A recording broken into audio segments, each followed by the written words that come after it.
photographer. My exhibit is a circle of life's elements. So the goal is to show people elements of time, past time, and document for other people to view. All right, thanks for coming in, Jim. When did you first find yourself getting into photography? I've always been very visual. I did sketches when I was a young adolescent, and I was in Vietnam in the Army and had the opportunity to buy camera equipment at a discounted price through the Army PX system, and that's how I got started taking pictures over there. I worked on helicopters, so I had some opportunity to do some aerial stuff of the Vietnamese landscape. Oh, nice. So cool. That's how I got started. Was there a specific point when you found yourself making a transition from kind of just taking pictures for fun or as like a hobby to thinking, I want to do this more seriously? I guess I never looked at it as a hobby. I always took it serious. I'm very visual. I learn visually.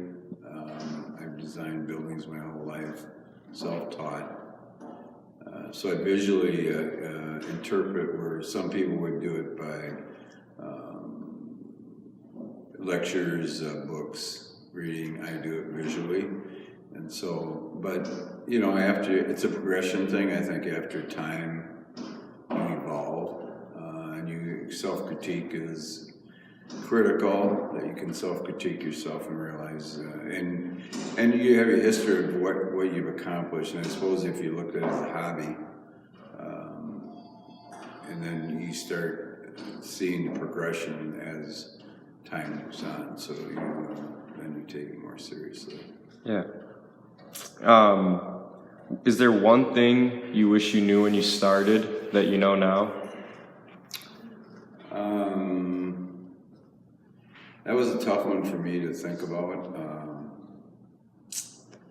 I think if I knew a little bit more the direction that I was interested in would be something maybe to look at like that. But I don't really feel that at all. I feel that it's an ongoing learning experience. Looking back, I remember all the stuff that I photographed, but I don't exactly remember that much of a difference. So when you are out and you're taking pictures, what's some of your favorite equipment to use, like camera body, lenses, stuff like that? You know, that is a question a lot of people ask. When I first started doing photography when I was younger, one of the comments I get is my uncle has a 35mm camera, where it was a film camera. And, you know, you learn real quick, it's not necessarily the equipment, it's the energy you put out into it. And the equipment's important, usually you have the right tools, but the visual part of it is the most important. Did you ask me what type of equipment or what? Just if there was any equipment in particular that was your favorite or you liked more than others? Well, you know, I started out with Minolta equipment, and then they went on, they quit making cameras, and then I switched to Nikon. It's a little bit of a comfort thing. There's obviously other cameras that, you know, Canon is a big competition for Nikon. Nikon used to control the market, which Canon does somewhat now. But I'm kind of a loyal person. Yeah. I have a fair amount of equipment, and switching doesn't make sense to me. It's sort of like what type of car people drive. It's kind of like they have this passion for something. Yeah. I'm kind of a Nikon guy. That makes sense. So as far as this exhibit goes, a lot of the pictures, almost all of them, focus on nature and sometimes aspects of like human life being, you know, remains that are sitting there in nature. And is there anything that drew you to these types of settings? Well, you know, a little bit is, you know, I always am questioning about people, life, and materials or products that were made. People invent and produce things and why they do it. A little bit with the camera equipment, I'm kind of a really super wide angle person where using wide angle lenses, your foreground can overpower the background. It becomes a bigger than life element instead of telephotos tend to compress. So I'm kind of, people have different styles. Mine's kind of a wide angle style. I kind of shoot with everything in focus. So I look at, so it's the environment, so you focus on the main object. With a wide angle comes larger, and the background is the elements that it's existing in. So it's kind of the way I would look at it.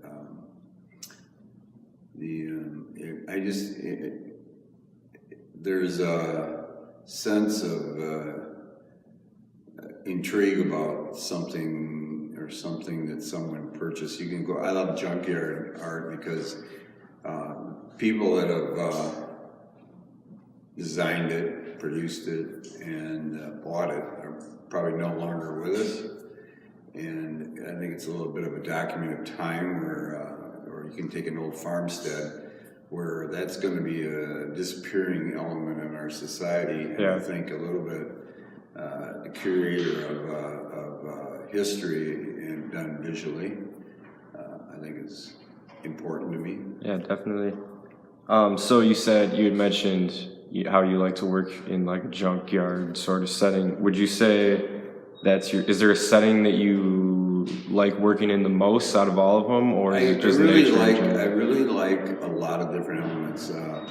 You can overdo anything you need to expand. I've done more panoramic landscapes as I got older. One of the problems is when you get into panoramics, if they're out west, there are people that live there, and the elements are elements of time. And having the opportunity to make a unique photograph has a lot to do with the day, the time, the weather, or whatever. So, but on junkyards, I do love going around exploring. It's like when you're a kid, you just you want to drive cars, so get an old junker, pretend you're driving, and I just look at all the different things of how different elements of the car, the interior, the exterior, and how it's formed. And I do believe that history, it was done more artistically by people with that sketched them, had they'd be clay molds, pattern shops, and everything nowadays is computer driven. And so I think a little bit you lose that hands-on. You don't feel it as much as, you don't feel it with your hands as much as visually that you build it on a computer. That makes sense.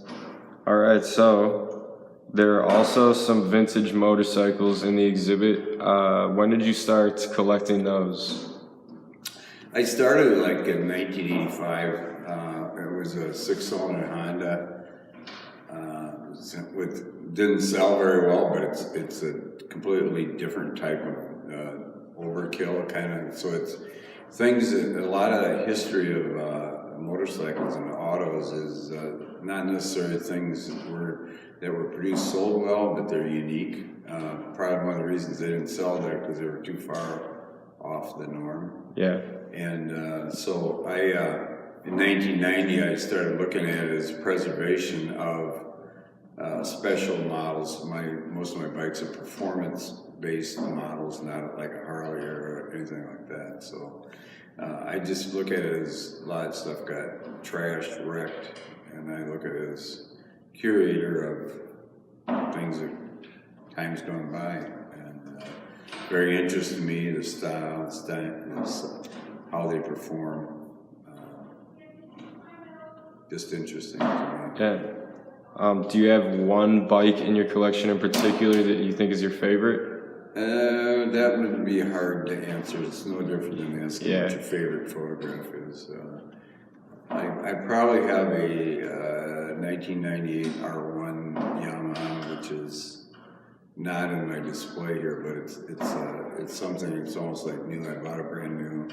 There's a most of the bikes I like are benchmark bikes. There's a history of them changing the element of performance or style at that time. So most of my bikes are have some relation to that.